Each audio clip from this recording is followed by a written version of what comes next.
This is our last chapter, global sourcing and procurement. Procurement is an important part of the entire manufacturing process.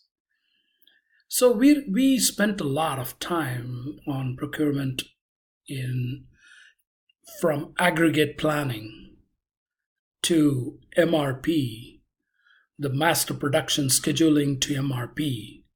All these are procurement. And also, we talked about inventory, which is very much related to procurement.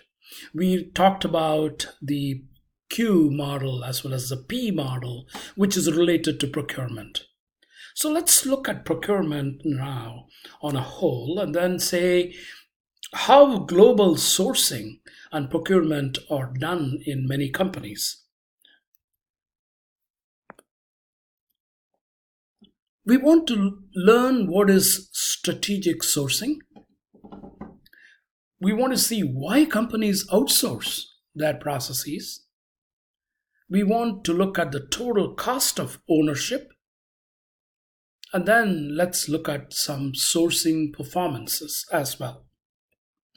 Strategic sourcing is the development and management of supplier relationships. Companies spend a lot of time and money and effort to have good relationships with their suppliers so that the suppliers can give you or give the companies their products and services at the right time and whenever they need it. So the relationship is basically to make sure that you acquire goods and services so that you can achieve what you want, the immediate needs of your business.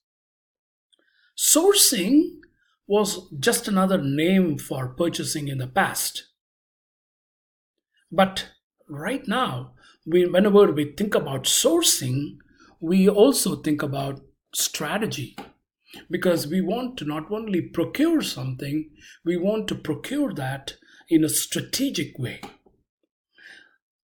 This has changed quite a bit in the years because in the past years what is happening is the globalization has come into effect.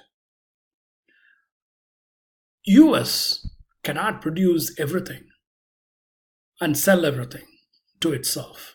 That is impossible. It can do it, but it is going to be at a great cost. Your TV will cost you, instead of what we have for $1,000, it might cost you, let us say, I'm not sure how much, but it'll be in the range of $3,000, $4,000 instead of $1,000. So we just cannot do that. We have to outsource. We have to see where things are cheaper and efficient for us.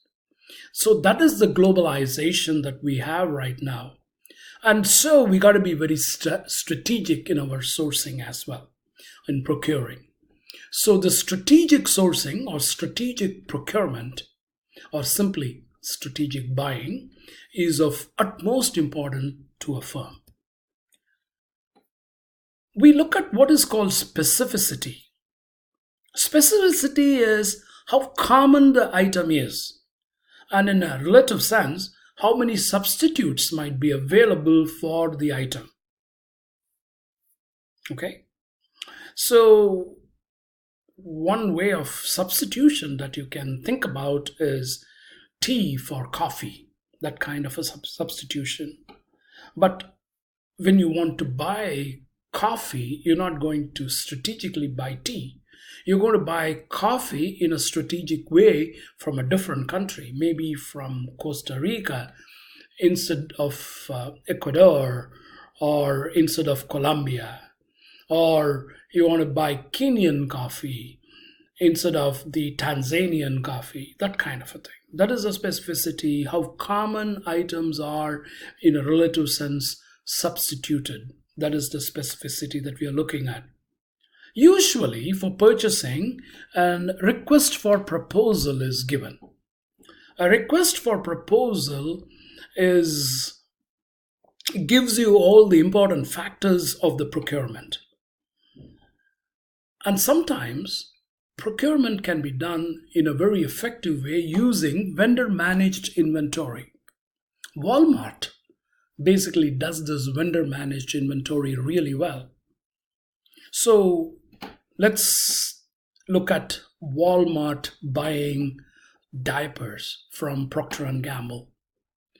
So instead of going to Procter and Gamble and buying that and bringing it back to various Walmart stores and then putting it on shelves, Walmart works with Procter and Gamble. So Procter and Gamble, the vendor, will manage the inventory. Procter and Gamble will manufacture these diapers.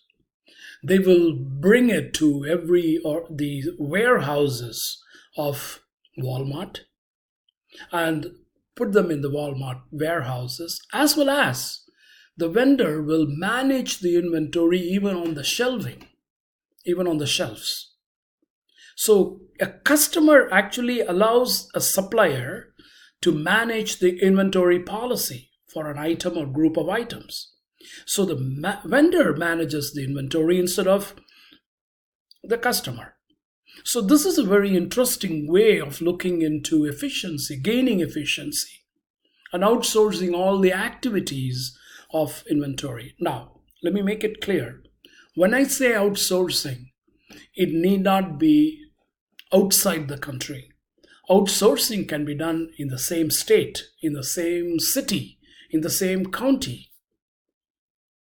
So if I outsource a product coming from my next door neighbor, another company, that is outsourcing too.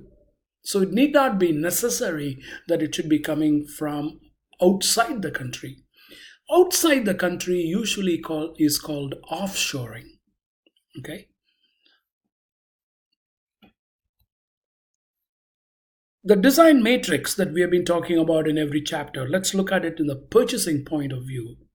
From the purchasing point of view, the contract with the suppliers, the specificity that we are looking for, and the transaction costs are the three important factors that we are going to be looking at.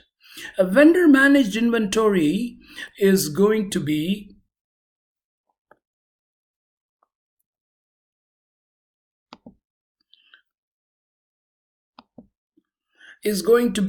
high in specificity, low in transaction cost, and the contract duration is long. Whereas a request for proposal, which is just start of a procurement, is going to be a short contract duration and also low specificity, but a very high the transaction cost. It has to go through different loops. So that increases the cost basically of transactions. Inventory management is an important thing, like we talked about in the past chapter, chapter 12. When we talk about managing and controlling inventory and stocking up, we also talked about the volatility of forecast and demand. So the volatility of demand magnifies from customer to the producer, and this is called a bullwhip effect. A slight change in consumer sales ripples backward as magnified in the upstream, like the flick of a bullwhip handle. That's why it is called a bullwhip effect. Inventory is replaced frequently as part of an ongoing process to reduce this variability. So there is an increasing variability of orders, whether it is consumer sales. Consumer sales are predictable and steady? No. Retail orders start to show variability as lot sizes and other factors have an impact? Yes. Further up the supply chain, variability increases? Yes. Okay. The supply chain uncertainty framework was from a research conducted by Fisher and Lee from UPenn and Stanford. Here they looked at product or demand characteristics. And they divided the product and demand characteristics as either functional or innovative. They looked at the manufacturing process as stable or evolving. And they put these four different factors and said, okay, I can make a four-factor framework. And the framework basically tells you that a stable, functional part of it is an efficient supply chain. A stable, innovative part is a responsive supply chain. An evolving functional part is going to be a risk hedging supply chain, and an evolving innovative part is an agile supply chain. So let's look at it this way. Efficient supply chains are needed in basic stuff like grocery, apparel, food, oil, gas, and so on and so forth. You need an efficient supply chain. Innovative is when we start looking at fashions, which is trending over a period of time, and then new innovations come up. Low-end computers where innovation is needed, and like mobile phones, etc., etc. And seasonal products are also innovative as we get along because of technology. Whereas the risk hedging supply chain is going to be dependent on various environmental conditions or war or political in nature or legal in nature. These are risk hedging supply chains. Hydroelectric power, food dependent on weather, all these are risk hedging supply chains. Agile supply chains are flexible and fast improving. These are like the cell phones, high-end computers, semiconductors. These are all agile supply chain components. So you can see that the supply chain uncertainty framework has got four different characteristics, and various products fall into these four different characteristics. The functional products inside companies are another thing that we need to look at. So let's look at look at a place where people buy a wide range, such as grocery stores or gas stations where they buy different products. So here you have product life cycle of more than 2 years are there. If there are product life cycle of more than 2 years, you have a contribution margin of 5 to 10%. There are only very simple variations. The average forecast error for this is only 10%. The lead time is from 6 months to 1 year. So you can see that there are functional products, and these are what people buy in a wide range of retail outlets. Innovative products, on the other hand, they incentivize customers to buy. Innovation can enable a company to achieve higher margins.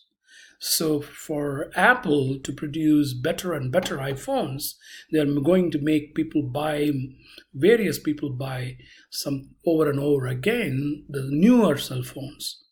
And these innovations, a new phone comes with 3 cameras instead of 1 camera. That is the latest Apple. That is going to probably be selling point for Apple. The newness of those innovative products makes demand very unpredictable. Typically, innovations have a life cycle. It could last for 1 year or 2 years. That's why Apple has to come out with various iPhones over a period of time. So from iPhone 3 to 4 to 5, 5S, 5X, 6, 7, 7X, so on and so forth. The short life cycles and the variety increases unpredictability as well, because you don't know whether people are going to go for this innovation, for this new phone. So that is unpredictable. The demand or the product characteristics are that with these functional and innovative things, demand is predictable if it is functional, unpredictable if it is innovative. The product life for functional characteristics is